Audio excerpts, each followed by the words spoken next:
Oke, sekarang kita di Jalan Gatot Subroto. Kita akan coba tanya salah satu driver Gojek ya. Kebetulan ternyata di sana ada dua. Aku tanya yang itu aja ya. Siap. So, permisi Pak.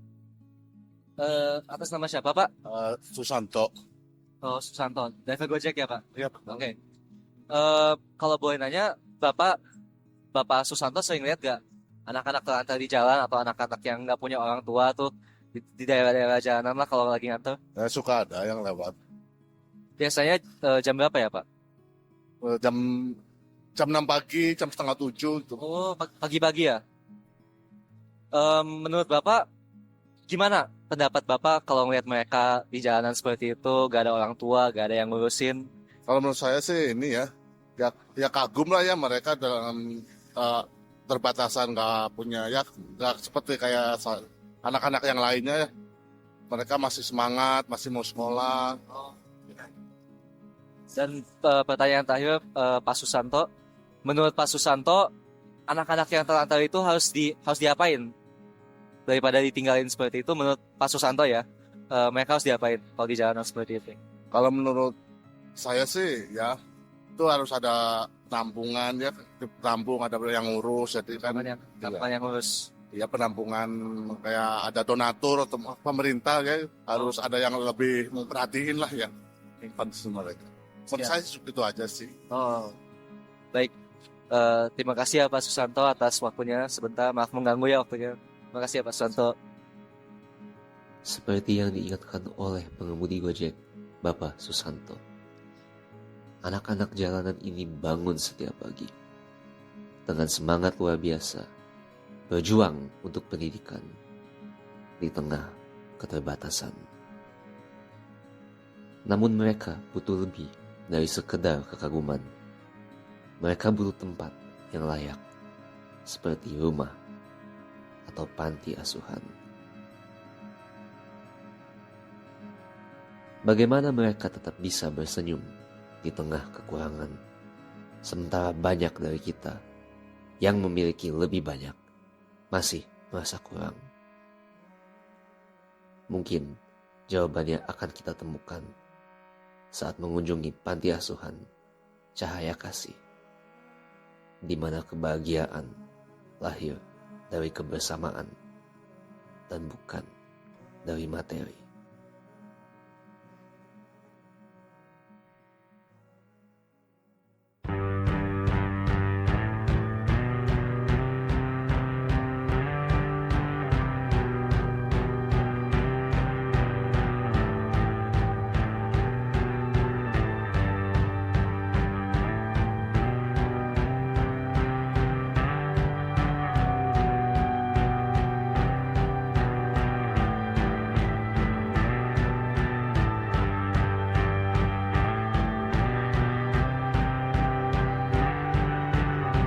Beliau tidak sempat hadir, saya mewakili menyampaikan selamat datang, salam hangat, salam hormat. Silakan berdiri bila dia bersama adik-adik yang ada ini. Terima kasih, Suster. Selamat bertemu ya.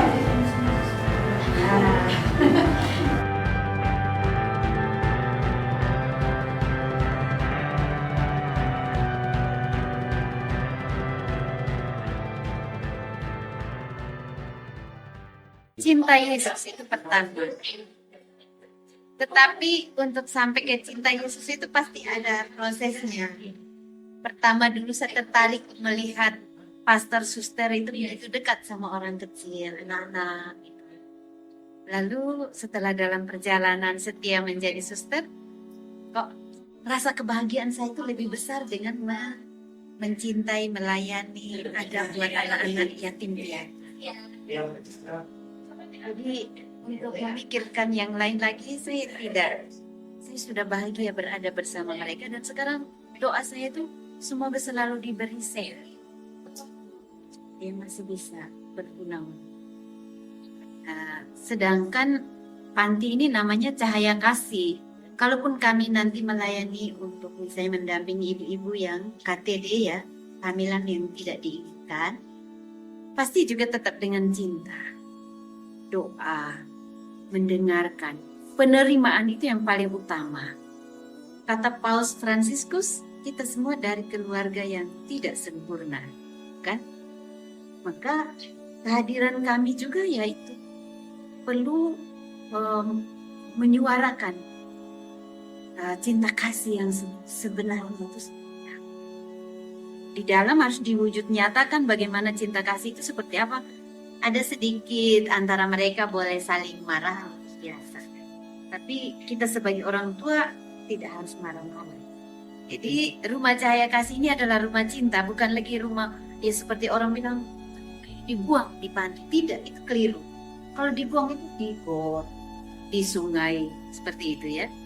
Jadi itu kami benar-benar menghayati nama cahaya kasih itu sendiri.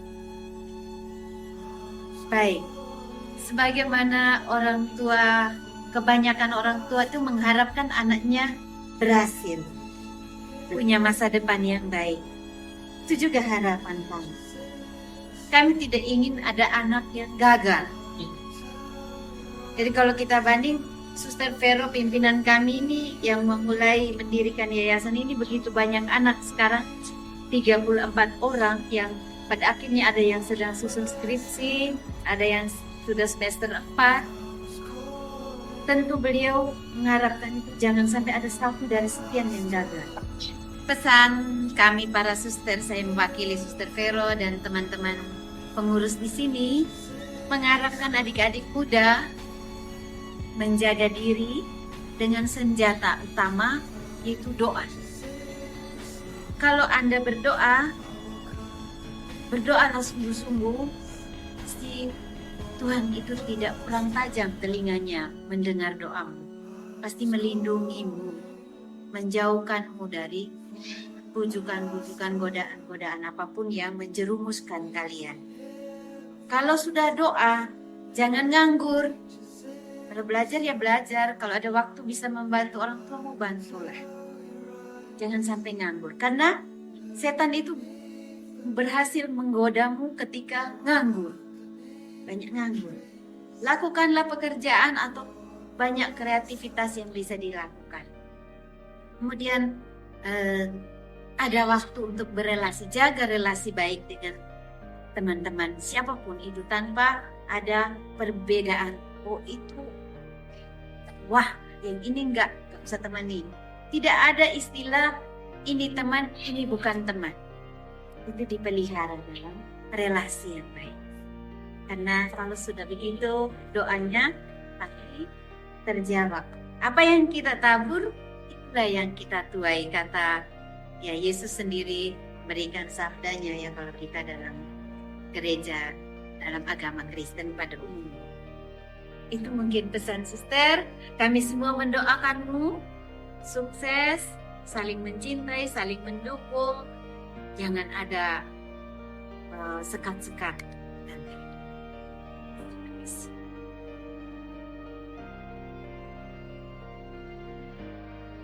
In life, we all experience joy and sorrow, although the depth of it varies from person to person.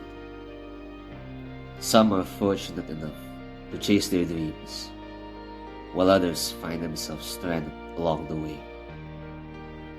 Some enjoy life's luxuries, while others can only watch from afar. But what we have doesn't always guarantee happiness, and often it's those who have the least who may find the most joy in the simplest of things.